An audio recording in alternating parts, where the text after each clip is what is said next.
कैसा हो अगर आपको पता चले कि अगले 24 घंटों के अंदर धरती पर एस्टेरॉइड्स गिरने वाले हैं और पूरी इंसानियत तबाही का मंजर देखने वाली है।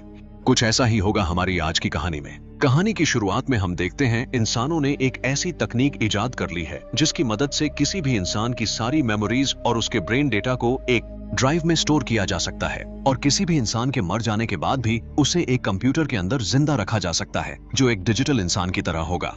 अब इन सभी चीजों से नजर हटाएं तो हम देखते हैं ये साल है 2044। दिन पे दिन सूरज की बढ़ती ग्रेविटी की वजह से धरती सूरज के पास जाती जा रही है। कई जंगल सूख चुके हैं और जानवरों की कई प्रजातियां विलुप्त हो चुकी हैं। अगले 100 सालों तक अगर इसका कोई उपाय न ढूंढा गया तो न ये धरती बचेगी न इस पे मौजूद कोई भी इंसान। इंसानों ने इस चीज से बचने के लिए कुछ विशाल इंजन बनाने शुरू कर दिए हैं जिसे बनाने का काम यूईजी यूनाइटेड अर्थ गवर्नमेंट को सौंपा गया है, जिसे दुनिया के सभी देशों ने मिलकर बनाया है। यूईजी धरती को सूरज से दूर लेकर जाएगी और उसे बर्बादी से बचाएगी। मगर केवल धरती पर इंजन बनाने से उनका काम नहीं हो पाएगा। इंसानों को चांद पर भी कुछ इंजन बनाने की जरूरत पड़ेगी ताकि चांद की ग्रेविटी का धरती पर असर न पड़े। देखते ही देखते इंसानों ने धरती पर 10,000 इंजन बना डाले ताकि धरती को सेफली सोलर सिस्टम से बाहर ले जाया जा सके। साथ ही साथ 3 सैटेलाइट सिस्टम्स भी बनाए गए जो चांद को धरती के रास्ते से हटाने का काम करेंगे। इस बड़े प्रोजेक्ट को शुरू तो कर दिया गया था मगर इसमें कई लाख करोड़ का खर्च आने वाला था। वहीं दूसरी तरफ आम जनता के लिए खाने को खाना नहीं था। लोगों को इस प्रोजेक्ट पर भरोसा नहीं था कि ये आखिर काम भी करेगा या नहीं। लोगों ने इसके खिलाफ प्रोटेस्ट करना शुरू कर दिया था। लोगों की नाराजगी जायज थी मगर इस प्रोजेक्ट को रोका भी नहीं जा सकता था। यूईजी को जो लीड कर रहे थे, जो सभी से कहते हैं कि उन्हें लोगों का भरोसा जीतने के लिए इस प्रोजेक्ट के पहले पार्ट को कंप्लीट करके लोगों को दिखाना होगा। पहले पार्ट को कंप्लीट करने के लिए सबसे पहले चांद पे मौजूद सैटेलाइट इंजनों को टेस्ट करना पड़ेगा कि वो काम कर रहे हैं या नहीं। इंसानों ने स्पेस में जाने के लिए एक एलिवेटर का आविष्कार कर दिया था जिससे इंसानों को बेहद आसानी से चांद पर भेजा जा सकता था। अब इस मिशन के लिए कुछ सोल्जर्स को बुलाया जाता है जिसमें लियू भी शामिल था। उस वक्त वहां बहुत सारे लोग प्रोटेस्ट करने पहुंचे हुए थे और वहां का माहौल बेहद खराब था। तभी वहां कुछ प्रोटेस्टर्स दरवाजा तोड़कर घुस जाते हैं और वहां आग लगाने की कोशिश करते हैं मगर उसी मिशन के लिए आई एक फीमेल सोल्जर उसे पकड़कर जमीन पर पटक देती है और वहां कोई भी नुकसान करने से रोक लेती है। उसका नाम हान था। उसे देखकर लियू बेहद इंप्रेस हो जाता है और उससे शादी करने के सपने देखने लगता है। कुछ ही देर में वहां ड्रोन आकर सिचुएशन संभाल लेते हैं। अब उन सभी सोल्जर्स को स्पेस एलिवेटर की तरफ ले जाया जाता है जहां चांद पर ले जाने से पहले कुछ दिनों तक उनकी प्रैक्टिस कराई जानी थी जिससे उन्हें एलिवेटर और चांद पे किसी भी तरह की परेशानी न हो। हान लियू के बगल वाली सीट पर आकर बैठती है। उनकी आपस में जान पहचान भी हो जाती है। उन्हें सारी जरूरी बातें बताई जाती हैं और कुछ देर बाद एलिवेटर लॉन्च किया जाता है और बड़ी ही तेजी के साथ कुछ ही मिनटों में सभी स्पेस स्टेशन पहुंच जाते हैं। अब ऐसे ही उनकी हर रोज की प्रैक्टिस शुरू हो जाती है और इसी बीच लियू और हान के बीच प्यार हो जाता है। कुछ दिनों बाद लियू हान को एक गुलदस्ता देकर प्रपोज कर देता है और हान उसका प्रपोजल एक्सेप्ट भी कर लेती है। मगर तभी वहां चीजें अजीब बर्ताव करना शुरू कर देती हैं। दरवाजे खुद ब खुद बंद हो जाते हैं। तभी अचानक से वहां मौजूद सारे ड्रोन एक्टिवेट हो जाते हैं। स्पेस एलिवेटर्स नीचे आते आते अचानक से वापस लौटकर ऊपर चले जाते हैं। सभी सिस्टम्स पर वार्निंग आ जाती है। असल में वहां के सारे सिस्टम्स हैक कर लिए जा चुके होते हैं। अब स्पेस एलिवेटर के अंदर लियू की नजर एक लड़की पर पड़ती है जिसके कपड़ों पर उसकी गर्लफ्रेंड हान का नाम लिखा था। वहां 3 लोग ऐसे मौजूद होते हैं जिनके नाम दूसरे लोगों से मिल रहे होते हैं। वो तीनों अपनी सीट से उठकर वहां मौजूद दूसरी सारी सीट्स लॉक कर देते हैं। असल में उन लोगों ने वहां के पूरे सिस्टम को हैक कर लिया होता है और वो कोई स्पेस सोल्जर नहीं बल्कि आतंकवादी होते हैं। वहीं नीचे मौजूद सभी ड्रोन इंसानों पर हमला करने लग जाते हैं। इन हमलों में कई लोगों की जान जाती है। उन आतंकवादियों ने दरवाजा अंदर से बंद रखा होता है। लियू एक चश्मे के लेंस से लॉक को जलाकर अंदर घुस जाता है। लियू हान की सेफ्टी के लिए उसे अंदर नहीं देता। वो लोग उन आतंकवादियों से बुरी तरह पिटते हैं। लियू के कान की मशीन भी टूट जाती है। उसे कुछ भी समझ नहीं आता। हान और उसके दूसरे साथी उससे क्या कहने की कोशिश कर रहे होते हैं। लियू बिना कुछ सोचे उन लोगों से लड़ने लग जाता है। हैक्ड ड्रोन को खत्म करने के लिए फाइटर जेट्स की मदद ली जाती है। लियू अकेला ही उनका सामना कर रहा होता है। उनमें से एक तो खुद ही नीचे गिरकर मारा जाता है। जल्द ही फाइटर जेट्स उन ड्रोन पर काबू पा लेते हैं। सिस्टम को दोबारा रीस्टार्ट किया जाता है और एलिवेटर एक बार फिर उनकी कंट्रोल में आ जाता है। एलिवेटर को तुरंत ही नीचे की तरफ वापस लाया जाता है। इतने में लियू 2 आतंकवादियों को खत्म कर चुका होता है। मगर एक आतंकवादी अभी उस पर भारी पड़ रहा होता है। तभी दरवाजे की दूसरी तरफ हान बड़े कामों में इस्तेमाल होने वाले एक लोहे के हाथ की मदद से वहां के शीशे तोड़कर अंदर आ जाती है और उस आतंकवादी से लड़ने में लियो की मदद करती है। आखिर में वो आतंकवादी किसी तरह मारा जाता है, मगर इन मसलों में स्पेस स्टेशन का एक बड़ा हिस्सा टूटकर सीधा जमीन पे गिरने लग जाता है। इसके वजह से उस जगह पर बहुत ज्यादा तबाही हो जाती है। स्पेस एलिवेटर में भी मौजूद कुछ लोग घायल हो जाते हैं, मगर लियो हान को प्रोटेक्ट कर लेता है और उसे एक चोट तक नहीं आने देता। सारे लोगों को हॉस्पिटल ले जाया जाता है। कुछ लोगों को बचा लिया जाता है, मगर बहुतों की जान जाती है। अब इन सब के बाद लियो से उसका कमांडर जैंग मिलने आता है और इस हादसे को 7 महीने गुजर जाते हैं। अब हम यूईजी के लीडर जाओ को देखते हैं, जिसने अपनी असिस्टेंट को एक स्पीच तैयार करके दी है जिसमें बहुत सी जरूरी बातें लिखी हुई होती हैं। अब हम देखते हैं कि स्पेस एलिवेटर के तबाह होने के बाद लोगों का भरोसा इस प्रोजेक्ट से पूरी तरह उठ चुका होता है और अब बॉम्ब ब्लास्ट और प्रोटेस्ट और भी ज्यादा बढ़ जाते हैं। यूईजी की एक बड़ी मीटिंग के वक्त जब जाओ की असिस्टेंट स्पीच दे रही होती है, उसी वक्त वहां की लाइट चली जाती है और तभी वहां उसका एक रिप्रेजेंटेटिव आकर जाओ से कहता है कि सिचुएशन बेहद खराब हो चुकी है। क्या इस प्रोजेक्ट को आगे बढ़ाना सही भी होगा या नहीं? जाओ इस प्रोजेक्ट को किसी भी हालत में आगे बढ़ाना चाहता था, मगर हालात उसका साथ बिल्कुल नहीं दे रहे थे। मुश्किलें और भी ज्यादा बढ़ती जा रही थीं। इन सब के बाद भी जाओ इस प्रोजेक्ट को नहीं रोकता और इसे आगे बढ़ाने का फैसला करता है। अब हम एक चीनी साइंटिस्ट हेंग्यू को देखते हैं जो एक प्रिजर्व बॉक्स से उठता है। उस वक्त वो सभी चांद पर होते हैं जिन्हें धरती से भेजा गया होता है। कुछ सालों पहले हेंग्यू की बेटी एक कार एक्सीडेंट में मारी गई थी, लेकिन गुजरने से कुछ ही देर पहले उसने अपनी बेटी के दिमाग को एक हार्ड ड्राइव में स्टोर कर लिया था और डिजिटल लाइफ की मदद से उसने अपनी एक डिजिटल बेटी बना ली थी जिससे वो अक्सर बातें किया करता था। अब धरती से चांद पर नए मिशन के लिए कुछ सामान भिजवाया जाता है जिसमें एक बेहद खास कंप्यूटर मौजूद होता है जिसे एक बार शुरू कर दिया जाए तो वो खुद ब खुद ही सारी चीजें समझ जाएगा और चांद पर नए इंजन तैयार करना शुरू कर देगा। पूरी दुनिया में ऐसे केवल 4 कंप्यूटर ही मौजूद थे। उस कंप्यूटर को 530C नाम दिया गया था। अब उस कंप्यूटर को काम पर लगा दिया जाता है जो बेहद तेजी से नए इंजन तैयार करने में लग जाता है। अब हेंग्यू का एक सीनियर लीडर मिस्टर मा उसे एक कुछ साल पुरानी ड्राइव लाकर देता है जिसमें हेंग्यू का दिमाग भी ठीक उसी तरह से स्टोर होता है जैसे उसने अपनी बेटी का दिमाग एक ड्राइव में स्टोर कर रखा होता है। वो वैज्ञानिक ऐसा इसलिए कर रहे थे ताकि अगर किसी कारणवश किसी वैज्ञानिक की मौत हो जाती है तो उसके मर जाने के बाद भी उसकी मदद ली जा सके। मगर मिस्टर मा ने अपनी कोई बैकअप ड्राइव नहीं बनाई थी क्योंकि वो मर जाने के बाद किसी का डिजिटल गुलाम नहीं बनना चाहता था। अब अनाउंसमेंट होती है कि चांद पर एक बड़ा तूफान आने वाला है। उसके आने से पहले अगर सारा सामान शिप के अंदर नहीं लाया गया तो उन्हें नुकसान झेलना पड़ सकता है।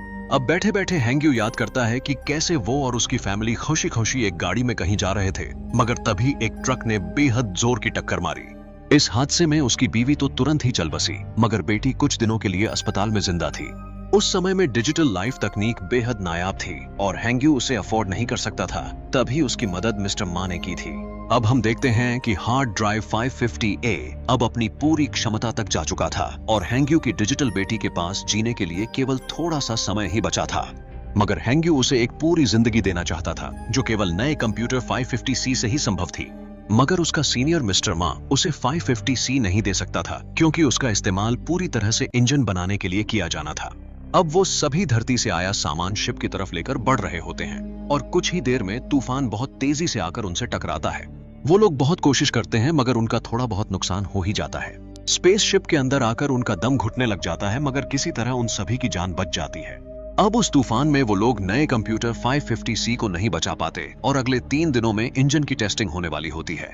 हेंग्यू उन सब से कहता है कि उसके पास एक 550A कंप्यूटर मौजूद है जिसे वो लोग काम पर लगा सकते हैं, मगर हेंग्यू की एक शर्त थी कि वो 550A की डेवलपमेंट में अपने सीनियर मिस्टर मा के साथ जाना चाहता था। अब कोई दूसरा ऑप्शन न होने के कारण मिस्टर मा उसकी बात मान लेता है। 550A कंप्यूटर को इंजन से जोड़ा जाता है। कुछ देर बाद कंप्यूटर को शुरू कर दिया जाता है और फिर एक खतरनाक रोशनी के साथ इंजन शुरू हो जाता है। ये इंजन चांद को कुछ सेंटीमीटर तक सरका देती है। अब वो लोग धरती पे भी मौजूद एक इंजन चालू करते हैं जो एक भयानक शॉक वेव के साथ शुरू होता है और धरती को अपनी जगह से सरका देता है। ये देखकर सभी को अंदाजा हो जाता है कि उनका मिशन बेकार नहीं जा रहा। जनता भी उन पर भरोसा करने लग जाती है और इसी खास मौके पर लियू हां को एक रिंग देकर शादी फिक्स कर लेता है और कुछ ही दिनों में उनकी शादी हो जाती है। अब इंजन बनाने का काम बेहद तेजी से आगे बढ़ने लगता है। अब सारे देश मिलकर एक नया प्रोजेक्ट शुरू करते हैं जिसमें सभी जमीन के नीचे एक नया शहर बनाने की शुरुआत करते हैं। पृथ्वी को उसकी जगह से हटाते ही दिन 24 घंटे से सीधे 60 घंटे का हो जाने वाला था। मगर जो सबसे बड़ी समस्या जनता में देखने को मिली वो ये थी कि सोलर रेडिएशन की वजह से एक बड़ी आबादी को कैंसर का सामना करना पड़ा। इसी तरह साल दर साल गुजरते जाते हैं। इस प्रोजेक्ट को एक नया नाम दिया जाता है द वॉन्डरिंग अर्थ प्रोजेक्ट। अभी भी एक समस्या उनके सामने आ रही थी। चांद पे मौजूद इंजन पर भरोसा नहीं किया जा सकता था, इसलिए यूईजी ने सभी देशों से न्यूक्लियर बमों की मांग की थी, मगर कुछ देश इसके लिए राजी नहीं हो रहे थे। अब कुछ ही दिनों में ये प्रोजेक्ट फाइनली शुरू होने वाला था, जिसके बाद धरती को सोलर सिस्टम से दूर ले जाया जाएगा। लोग आखिरी कुछ दिनों के लिए चांद को देख रहे थे। अब हम देखते हैं लियू और हां की शादी किए कुछ साल गुजर चुके होते हैं और दोनों का एक बेटा भी हो चुका होता है। मगर हम देखते हैं कि कई सारे दूसरे लोगों की तरह हां भी कैंसर की शिकार हो चुकी होती है। इस चीज को लेकर लियू बेहद परेशानी में आ चुका होता है। वहीं दूसरी तरफ हेंग्यू को 14 साल बीत चुके थे अपनी डिजिटल बेटी को देखे। एमआर मां उसे समझाना चाहता था कि उसकी बेटी अब मर चुकी है, बेहतर होगा वो उसे भुलाने की कोशिश करे। मगर हेंग्यू इस चीज को मानने के लिए बिल्कुल भी तैयार नहीं था। हेंग्यू चाहता था कि उसकी बेटी को एक नए तकनीक वाले कंप्यूटर से जोड़ा जाए ताकि वो एक पूरी लाइफ जी सके और डिजिटल लाइफ में उन्हें एक बड़ी इनोवेशन मिले। मगर एमआर मां इस चीज से सहमत नहीं था। अब हम देखते हैं लियू किसी मिशन पर जाने के लिए इंटरव्यू देने आया हुआ होता है। उसका इंटरव्यू एक एआई मशीन ले रही होती है जो उसकी फैमिली के बारे में उससे सवाल पूछने लग जाती है और उसे कहती है कि उसकी बीवी कुछ ही दिनों में मर जाएगी। ये सुनकर उसे बहुत गुस्सा आ जाता है। वो इस इंटरव्यू में पास नहीं हो पाता और वहां से चला जाता है। अब अंडरग्राउंड सिटी में जाने के लिए लोगों को पासेस बेचे जा रहे होते हैं। लियू पासेस खरीदकर हॉस्पिटल हां से मिलने चला जाता है। धीरे धीरे रात हो जाती है और हां लियू से कहती है कि वो इन आखिरी दिनों में एक बार अपने होम टाउन वापस जाना चाहती है। अब हम देखते हैं हेंग्यू अपनी बेटी को बेहद मिस कर रहा होता है। वो खुद को रोक नहीं पाता और कई सालों बाद एक बार फिर उस ड्राइव का इस्तेमाल करके अपनी बेटी को देखता है। हेंग्यू उसे देखते ही रोने लग जाता है। उसके ड्राइव कनेक्ट करने की वजह से इंजन्स में प्रॉब्लम शुरू हो जाती है और पूरे सिस्टम में अलर्ट्स आने लग जाते हैं। वो लोग कमरे का ग्लास तोड़कर लियू को पकड़ लेते हैं और सिस्टम से वो ड्राइव भी निकाल लेते हैं। अब हम देखते हैं लियू अपनी वाइफ हां को एक फाइटर जेट में लेकर उसके होम टाउन चला जाता है। वो शहर पहले ही तबाह हो चुका था और लोगों ने वहां रहना बंद कर दिया था। अब हां लियू से कहती है अगर उसे नहीं चुना गया तो वो बच्चे को लेकर अंडरग्राउंड सिटी चला जाए। हां अंडरग्राउंड सिटी नहीं जाएगी क्योंकि इसे भी उसकी जिंदगी में अब कुछ ही दिन बाकी रह गए हैं। अब हम देखते हैं चांद पे मौजूद एक लूनर इंजन शुरू किया जाता है जो अपनी कैपेसिटी से कुछ ज्यादा पावर इस्तेमाल कर लेता है और चांद पर एक बड़ा ब्लास्ट हो जाता है।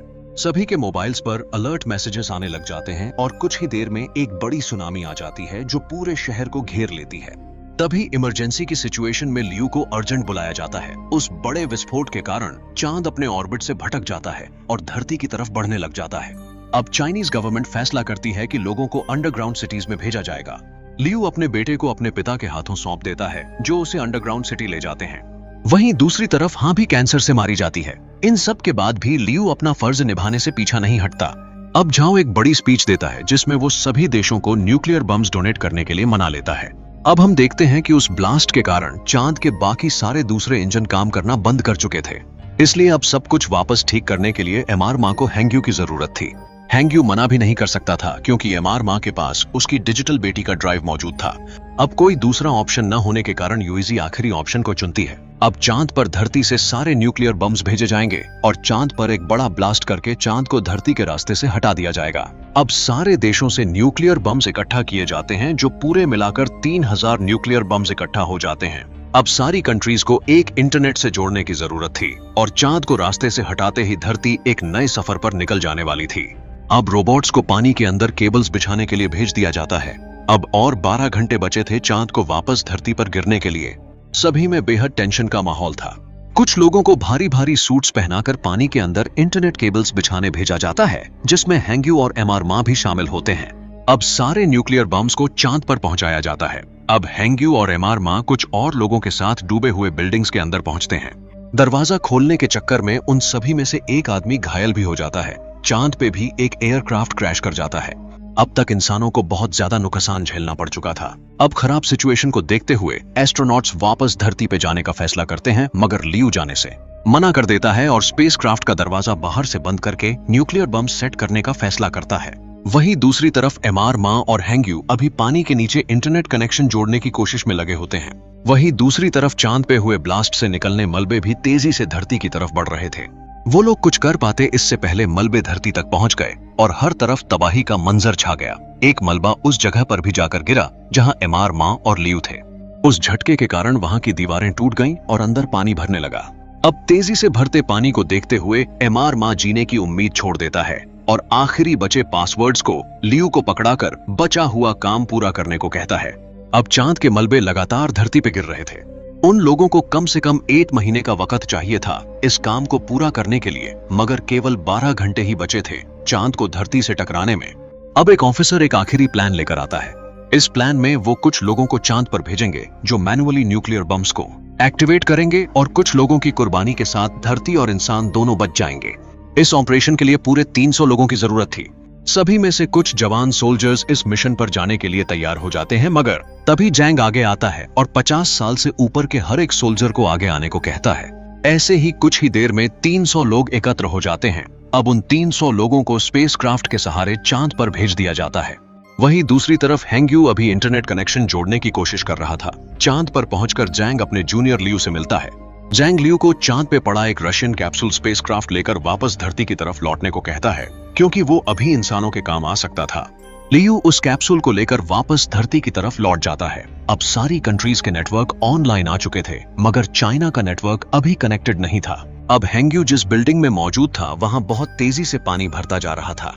अब आखिरी में हेंग्यू कंप्यूटर से खुद का और अपनी बेटी का ड्राइव जोड़ देता है। अब न्यूक्लियर बॉम्ब्स को ब्लास्ट होने में 30 मिनट का समय बाकी था। अब न्यूक्लियर बॉम्ब्स को चांद पर ब्लास्ट कर दिया जाता है, जिससे चांद पूरी तरह तबाह होकर धरती के रास्ते से हट जाता है। अब धरती के इंजन्स को शुरू करने के लिए इंटरनेट कनेक्शंस की जरूरत थी। अब पानी में डूबता डूबता हेंग्यू अपनी बेटी को कुछ पासवर्ड्स दिखा जाता है जो उसे याद रह जाता है, क्योंकि वो एक मशीन थी। पूरी दुनिया के लोग बेहद डर चुके थे। अब मरने के बाद हेंग्यू खुद को उसी मशीन में पाता है जहां उसकी बेटी थी। ये सब उस ड्राइव की वजह से हुआ था जो हेंग्यू ने मरने से पहले कंप्यूटर में लगा दिया था।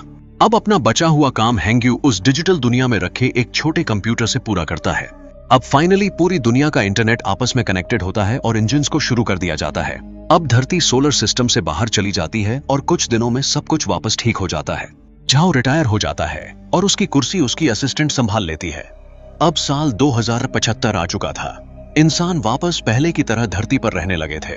हमारी कहानी यहीं खत्म हुई। जाते जाते हमारे चैनल को सब्सक्राइब करना बिल्कुल भी न भूलें।